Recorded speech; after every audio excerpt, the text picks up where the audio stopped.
No. Look, I mean, I didn't expect him to continue on this streak where he's averaging 45 points. Only Wilt can do that. Nobody else is going to average 45, although people do believe that if Jordan was still playing in today's NBA with the space and no hand checking, everybody that I've talked to that played in the game believe he could average 45, 50. But give Boston credit, Skip. Now, I didn't think they were going to come out here and play like they played against OKC and give up 150. So they played better. Jayson Tatum was sensational. All the guys got involved early, but nobody could make a shot. Tim Hart, Reggie Bullock played 37 minutes. And me and him had the same amount of points. And I was eating popcorn on my couch last night because it was raining here in L.A. Once again, it was. Yep. Reggie Bullock was in the game, played 36 minutes, and gave you 8. No, he gave you 0. Tim Hardaway Jr. played 37 minutes. Bullock only took 1 shot the whole night. That was 1 too many. Whoa. But Tim Hardaway Jr. gave you 8 points. I mean, look at all these guys. I mean, Skip, it was just a bad outing all around. Boston says, no, we are not going to let happen what happened a couple of the night before. If I'm not mistaken, that was a back-to-back. And they came out and they took it right away. You could see that was a different Boston team. Give them credit. They rebounded handsomely. But no, Skip, I mean, he's still there. He still leads the league in scoring. He averaging 34, 8, and 8. I mean, can I interest you in that? 34 points, basically 9 rebounds, 9 assists. Giannis is 32, 12, and 5. Tatum is 38 and 4. And don't forget about Joker. The Joker has 29 straight games in which he shot 50% or better. Yeah, Denver didn't even need Joker last night. He just do a little something out there, just let him know I'm still here. He's 25, 11, and basically 10. So, no, Luke ain't going nowhere. He had an off night, but, I mean, a 60-point triple-double and a couple of these 50-pointers up in that thing, he's positioned just fine. You think so? I do. Okay, I would like to first compliment the Boston Celtics for answering the challenge. Yeah, because you crushed them. I crushed them because they deserve to be crushed, because 150 is the most points Oklahoma City has ever scored in its whole life. That's in a lot Oklahoma of points City. in regulation. It's a lot of points. And once upon a time, they had, I still can't believe this because it's my hometown, but they had Kevin Durant, Russell Westbrook, and James Harden, and Ibaka. They had them all on the same team, and they never came close to scoring 150 points. And then the other night, there's no Shai Gilgeous-Alexander, who has turned into a flat-out star this year. And they score 150. You can't do that. Right. And last night they said, we won't do that. And yet, I'm not sure it was so much about their defense as much as the lack of offense on the other side, because they couldn't buy a shot. They couldn't. And it started with the best player, who went 0 for 6 from 3. I've told you again and again, he seems to work at it. He's gotten a little better from 3, but he's still not very good from three-point range. So 0 for 6 did them in. But before I continue, let me throw this out. I never know what to make of him. He can be a little bit over-emotional. He can be over-dramatic, melodramatic, but right away, he got off to a bad start, and then he's limping off with some ankle. But then he came back, and he seemed fine. Oh, Luka? Luka. He went to the locker room with an ankle for a little while. And then all of a sudden, he starts, like, weirdly coughing or something. I don't know, and he was pounding his chest. I don't know. I don't know. So should we give him a pass for last night? Yeah, probably that brisket that he ate right before the game. I don't know. It doesn't look like he's very keen on his diet. He still doesn't look like he's in great condition. Okay, so I don't know what to make of that, but I just throw it out there for public consumption. He did have those two things happening last night, but he was still 0 for 6. So he is now 35% from 3, which ranks 102nd of 154 qualified, 102. So he's not very good. Well, Skip, I don't believe that shooting 40% from the 3 is in his future. No. Because the difficulty in which he shoots the 3. Most of them are step backs. That's all he's got. And it's some nights he gets it going. Yeah, he get it going on. He'll go 8 or 10, 8 or 12 from the 3. He can. All right, so the point is that he's barely clean to the scoring lead. And I'm going to stand up one more time because you won't even give him any respect when you do your top 5. I put him in there. Joel Embiid. He's 5. Did you get him to 5? Yeah. Okay, way to go. Boy, that's a big, nice pat on the head. Well, you put Kevin Durant out of the top 5 then. How about that? He's still got to come back from what Boston did to him in those 4 playoff games. We still have a long way to go. Okay. He's been on a nice roll. Oh, he was sensational. We do have a bet on KD's 3s versus LeBron's 3s. It's close? No, it's not. It ain't close anymore? Because he hit 5 out of 10 the other night, so it's not even close.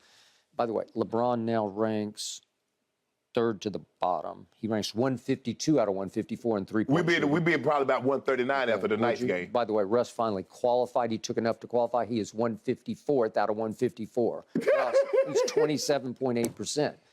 Staggering. But yet now with Russ, it's to the point when he makes one, I'm like, God, he made one. Like, that's really impressive. But Skip, if you look at, they were out Josh Green, Dorian Finney-Smith, Maxi Kleber. But when you can't shoot, like they shot 37%. They shot 22% from the three. Who you beating? Shooting 38% from the floor and 22% from three. Yeah. Nobody. All right, I got it. All right, to finish on Joel Embiid, he's now just a tick behind Luka for the scoring lead. Okay. And if you want to round up, Joel's at 35.5 and Luka's at 34.0. So you could say if you round up, it's basically tied. Right. Okay? So he's done that.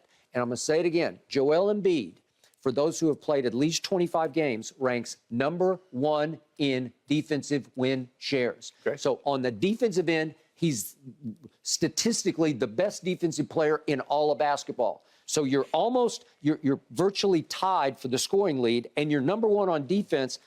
Man, people are sleeping on this. Can I say this? And I'm sure at some point in time we're going to talk about this. Scoring lead don't mean nothing. Man, I just saw Lauri Markkanen damn near get 50. He did. Everybody scoring. The NBA just set a record in a 10-day span. They got the most 40-point games they've ever had in the history of the game. Okay. Everybody dropping numbers. So. All right, but when you take into account MVP, you always tell me about Patrick Mahomes. It's stats. You just look at the stats. Well, Giannis is going to kill him with stats because Giannis is 33, 12, and 5. Okay, but if Joel wins the scoring title and finishes #1 in defensive win shares, what do you think is going to happen? No, because his record ain't going to be better than Giannis's. I don't know. It ain't going to be better than Giannis. It ain't going to be better than Nicole, the old Joker. Okay. Old Joker. Oh, Joker. Yeah, you look at that like, how did he do that? He cannot jump me. He ain't faster than me. But he just beat Harlem Globetrotter, dropping it off to Gordon, Murray, Porter Jr., KCP, and then he'll go. A 40-20 game ain't nothing. And he'll give you like 13 assists if you need. By the way, quick stat on TNT last night. I know you don't listen to the sound, but Joker is #1 in touches in the NBA, but he's number 55 in time of possession. So the point is, the ball just hits his hands and it's gone, right? Yeah. It's just So he touches the ball. He ain't holding it. No, it does not stay. No. Okay, so that's interesting. But what's also interesting is Joker in defensive win shares ranks 69th in the league. Well, that's not very good. That's good. That's good. That's all right. That's good. 69? Yeah, we're good with that. So Joel is 1 and Joker's 69th. I think I'll take #1 over 69. But look what he's doing. What he's doing them assists. Huh? What your guy probably averaging 2-3 assists a night. My guy getting 10. He's very good at that. But my guy is making 85% of his free throws. Joel Embiid, 85%. My guy level 82, little 82. Yeah, my guy's 85%. It's unbelievable. Luka's at 74%. What about Giannis hit again the other night? What did he do? 14 to 15 after going 15 to 16. Was that not a shocker? Was that not an aberration? No aberration. He just went 15 to 16 and not go 14 to 15. You talking about aberration? That seems like a trend to me. Better free throw shooter, Joel or Giannis? Joel. Who do you want at the late game free throw line? You want Joel? I want Steph Curry. How about that? Can I take Steph? Okay, well, you do. But for a 7-footer, I have never seen a 7-footer shoot the ball more purely than Joel Embiid. I've never seen one. Well, KD, you'll let KD out. Okay, well, if you give him 7, I know I'm thinking of him as a center. Yeah, I've never seen a center. No, for a big, what we call a true big. Big? No, nobody has the touch like Joel Embiid. Because they never have had. No. Obviously, Shaq didn't. Obviously, Wilt didn't. No. Obviously, Giannis hasn't had. Right. I mean, what's his big bugaboo been? What's build a wall because he can't shoot a 12-foot jump shot. He is working his tail off on that, and he is getting better. Yes. I give you that, right? So MVP, so who would you go 1? Joel. Okay, Joel would be 1. Who would you have 2? I can't even think of 2 or 3 because I think Joel is just making a statement. You say that every year, and I've been right with my MVP, and you've been wrong. Which year? Every year, because I've taken Joker, and he's won the past 2 years. Yeah, you have. The last 2 years I will give you. I don't know about the years before I took Giannis. Okay. I've been trying to take. You got some inside knowledge of this. I think you got somebody in the league office. I got somebody in the league office.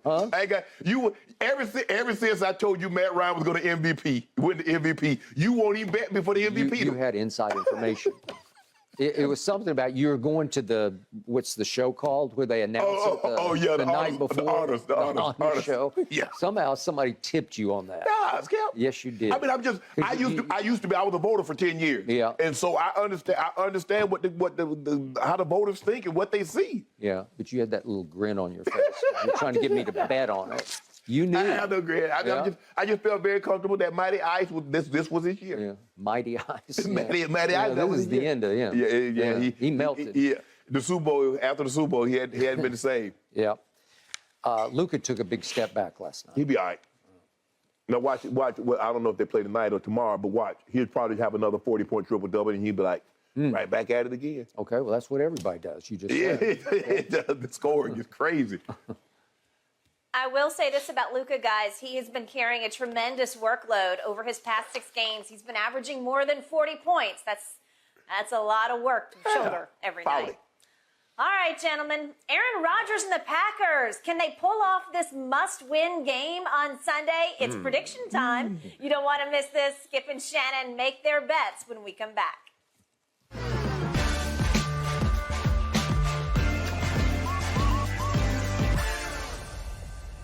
Thanks for watching, Undisputed fans. Subscribe here to get the very latest from Skip and Shannon. Plus, go watch a few segments from our other shows on FS1.